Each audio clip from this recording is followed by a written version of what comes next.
Hello viewers, welcome to India Roundup. Today we have another very interesting episode for you. For a large number of corporate shareholders, it is an annual ritual to attend the AGM of the company personally, the annual general meeting. But due to the pandemic situation that we have, with resultant restriction on movement of people in different parts of the country, it has become practically not possible for companies to hold their AGM in physical format. The Ministry of Corporate Affairs in the country has permitted organizations, companies to hold their AGMs across virtual platforms. Let us understand this subject a little more deeply with Mr. S. Prabhakar, a practicing company secretary and insolvency professional with over 3 decades of experience. Hello, Mr. Prabhakar. Good to be speaking with you. I'd like to know which kind of companies can hold their annual general meeting via video conferencing or other audiovisual methods. All companies which are required to provide facility of e-voting and all other companies which opt for this facility of holding AGM through virtual means can do a AGM with VC. Companies which have in its record not less than 50% of the email addresses of the shareholder, representing 75% of the paid-up share capital having voting right, or in those cases where company doesn't have a paid-up share capital, people representing 75% of the total voting power can opt to hold AGM through virtual means. Mr. Prabhakar, can companies transact special business in the AGM through video conferencing? In case of a AGM held through VC, companies are permitted to transact only ordinary business and that special business which board of directors consider to be unavoidable. No other special business is permitted to be transacted at an AGM through VC. It's important to know are there any items that cannot be transacted through virtual AGMs? Yes, there are certain items where a person is required to be heard before putting up the resolution for voting. Such resolutions cannot be proposed to be passed in an AGM through virtual conference. Are companies required to send physical copies of financial statements?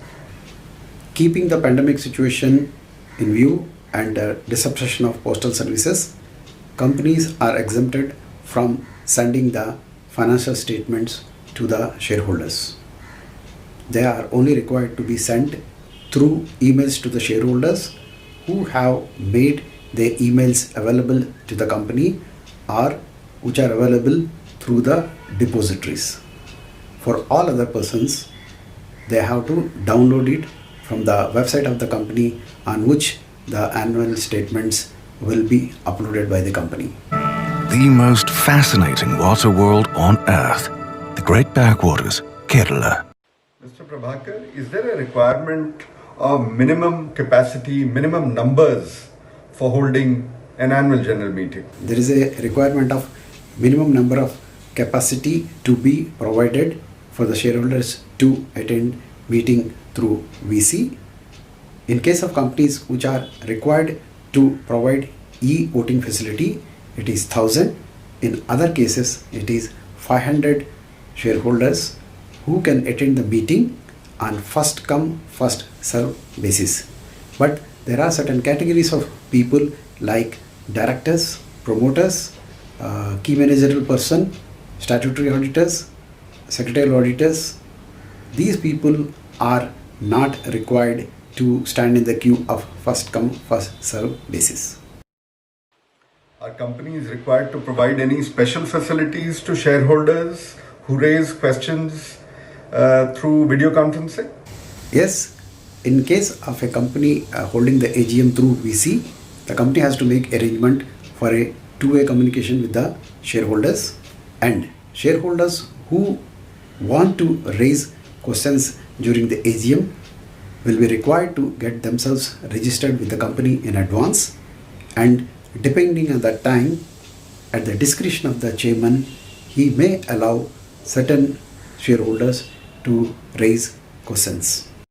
So, since postal services have yet to normalize fully in the country, how can companies send a notice for an AGM to all its shareholders? The company is required to upload the notice of the annual general meeting at the website of the company and give a public notice in one vernacular language newspaper and one English newspaper circulating in the district in which the company is having registered office, giving the details, the date and the time on which AGM is going to be held through VC, availability of the notice at the website of the company, the manner in which a shareholder holding shares in a physical form can attend and vote in the VC, and the manner in which a person can give a mandate for the dividend, and any other detail which the company feels should be informed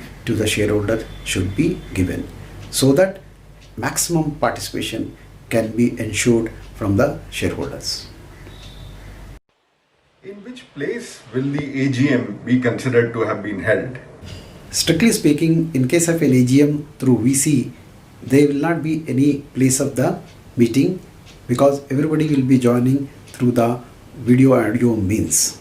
But as per the requirements of section 101 and sector standard 2 on general meetings, a company is required to give in the notice the address where from the notice is being issued. Normally the address of the registered office of the company is given in the notice, so that may be deemed to be the place where the meeting is held.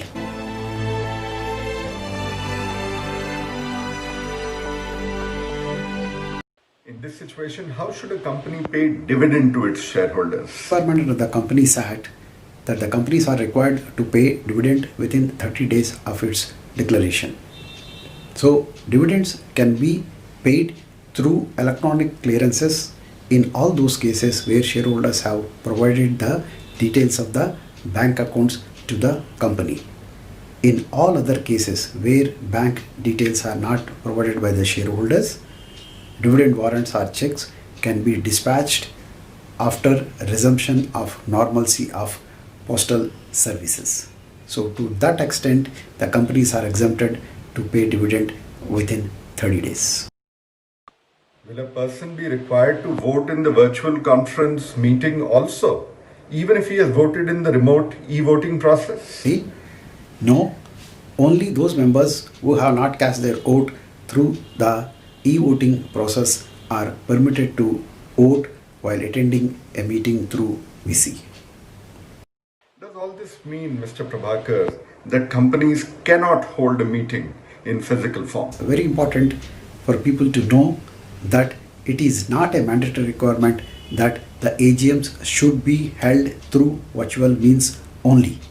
It is only a facility or option given to the company where it is not possible to hold the meeting in a physical form, to hold a meeting through virtual means. In case of all those companies, especially closely held private and public limited companies where there are few shareholders, all of whom may be in the same house or same locality, where movements of people are not restricted through the various government notifications about containment zones, they still can hold a physical AGM.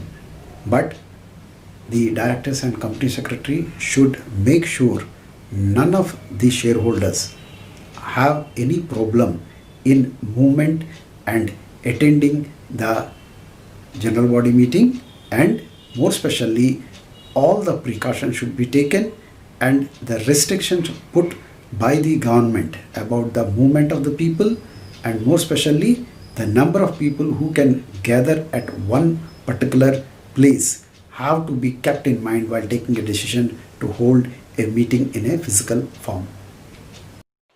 How will documents that require to be made available for inspection be made available? The provisions of the Companies Act, there are certain documents which are to be made available for inspection by the shareholders during the annual general meeting. In case of a virtual meeting, the companies can scan all those documents which are to be made available for inspection, can upload them in a virtual room and be made available for the shareholders to inspect. But since the requirement is only making the documents available during the course of the meeting, the company should take precautions to ensure that the documents are not downloaded, printed, or saved. And also, once the meeting is over, they can disable the provision of making the documents available to the shareholders. If for any unforeseen reasons the company could not hold its AGM through virtual means by the 30th of September 2020, what remedies are available to the company? If for any reasons, if the company feels that it will not be able to hold AGM by 30th September 2020, then it will be required to apply for extension under the provisions of the Companies Act to the ROC concerned. But recently, there is a general circular from different ROCs giving an extension of 3 months to hold AGM to all the companies. So, by virtue of that circular, now the companies are not required to individually apply for extension. Then they can hold the AGM up to 30th December 2020. Always a great pleasure speaking with you, Mr. Prabhakar. Many thanks. Most insightful. Thank you. Thank you very much, Mr. Mathur. I hope this session will be very useful for all the shareholders to know how to attend a AGM through virtual means and exercise all their rights as shareholders.